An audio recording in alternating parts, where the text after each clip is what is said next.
Okey, sambung latihan 3, soalan 7 hingga 10.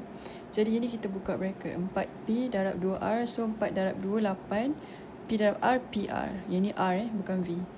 Lepas tu 4P darab 5S, 20PS. 3Q darab 2R, 6QR. 3Q darab 5S, 15QS.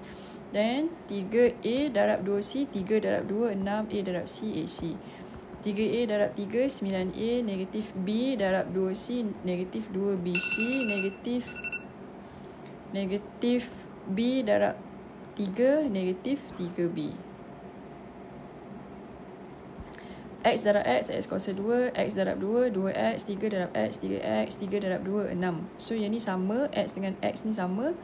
2 tambah 3 dapat 5.